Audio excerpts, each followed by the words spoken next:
ఆడపిల్లల మీద దృష్టి పెడుతూ వారిని విద్యార్థులు చేయాలి అనేటువంటి భావనతోటి ఏదైతే ప్రకాశం జిల్లా కాకతీయ సేవా సమాఖ్య వారు ఈ కార్యక్రమాన్ని తలపెట్టారో వారికి నేను అభినందనలు తెలియజేస్తూ, ప్రత్యేకించి భగీరథ కెమికల్స్ వారి ముందుకు వచ్చి ఈ కార్యక్రమాన్ని స్థలాన్ని దానం చేయడం దగ్గర నుండి అన్ని విధాలా కూడా వారి అండదండల్ని అందిస్తూ వెంకటరామయ్య గారి ద్వారా వారు ముందుకు వచ్చినటువంటి సందర్భంలో వారికి కూడా నా హృదయపూర్వక ధన్యవాదాలు, అభినందనలు కూడా నేను తెలియజేస్తున్నాను.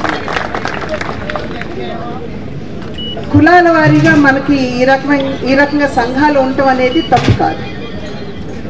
ఎందుకంటే ప్రతి కులంలో కూడా వెనుకబడినటువంటి వారు చాలా మంది ఉంటారు.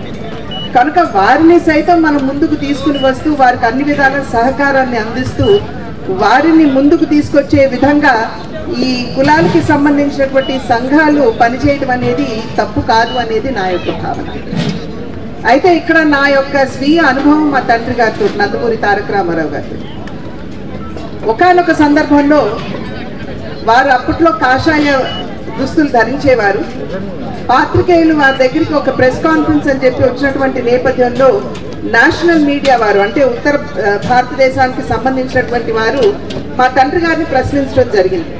మిమ్మల్ని ఒక రకంగా చెప్పాలంటే ప్రధాని అభ్యర్థిగా కూడా మేము చూస్తూ ఉంటాం దేశానికి, కానీ మీరు ఎప్పుడైతే కాషాయ దుస్తులు ధరిస్తారు మీరు వెంటనే ఒక మత ఉన్నత విద్యని వారు అందుకోలేకపోతున్నారు. వారికి తమ సహకారాన్ని అందిస్తూ వారికి సైతం ఈ వసతిని అందించడం అనేది ఇది నిజంగా మనం అందరం కూడా స్వాగతించదగ్గ విషయంగా నేను భావిస్తున్నాను.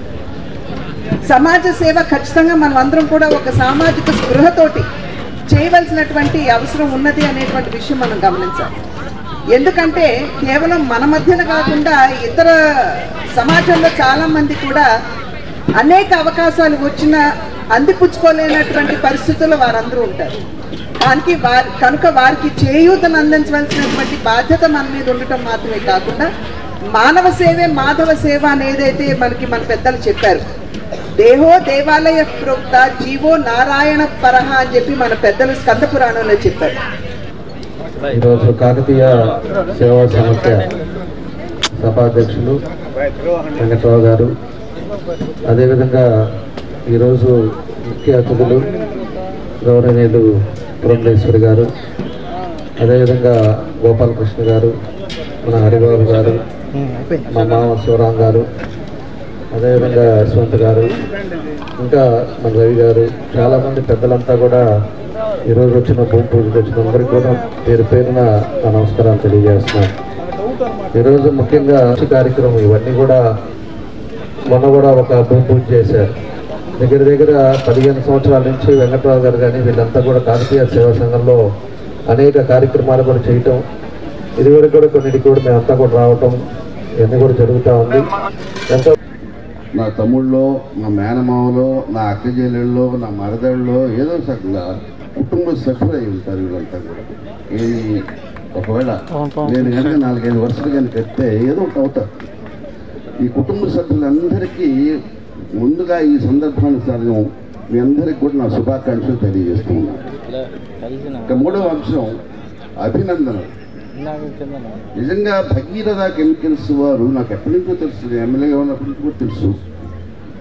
సో వారి గొప్ప దాతృత్వం కానీ వారి మనసు కానీ మామూలుత ఇక్కడ ఉన్న కమ్యూనిటీ మొత్తానికి ఏదో చేయాలనే తలంపుతోటి ఇక్కడ సైట్ ఇవ్వటమే కాకుండా హాస్టల్ బిల్డింగ్ కన్స్ట్రక్షన్ కూడా వాళ్ళు హెల్ప్ మేడం గారు ఒక మాట కానీ నాకేదో కొంచెం చిలుచుకున్నాను నిజంగా మేడం. అదే ఏదేమైనా మిగతా పెద్దలందరూ కూడా ఇక్కడ ఇచ్చేసిన అందరికీ కూర్చున్న సోదర సోదరిమణులందరూ కూడా నమస్కారం. చాలా సంతోషం. ఈయన మిగతా వాళ్ళని ప్రేమించడం అనేది చాలా కష్టమైపోయింది. మనది బాగు చేసుకొని మిగతా వాళ్ళని కూడా సహకరించాలా, సహాయం చేయాలనేదే నా అభిప్రాయం. అది తప్పు కావచ్చు, కరెక్ట్ కావచ్చు. అది వెంకటరావు గారు, రాష్ట్ర అధ్యక్షులు గోపాలకృష్ణ గారు వీళ్ళందరూ చేస్తున్న సేవ ఎవరు చేయటం అనేది చాలా కష్టమైన పని. ఎందుకంటే ఎంతోమంది ఎగతాళి చేసేవాళ్ళు ఉన్నారు. ఎందుకంటే ఇది ఒక టార్గెట్. నమస్కారాలు. అలాగే వేదిక ముందున్న పూజ్యులు పెద్దలందరికీ నమస్కారాలు. యువతీ యువకులకు బాలబాలికలకు శుభాకాంక్షలు. ఈరోజు అద్భుతమైన కార్యక్రమం బాలికల కోసం వారి విద్యా అవకాశాలు పెంపొందించడానికి, సాధికారత పెంపొందించడానికి గొప్ప కార్యక్రమము. బాలికలకు వసతి గృహ నిర్మాణ కార్యక్రమంలో భాగస్వాములవుతున్న భాగీరథ కెమికల్స్ వారికి, అలాగే కాకతీయ సమాఖ్య వారికి అభినందనలు తెలియజేస్తున్నారు. సందర్భంలో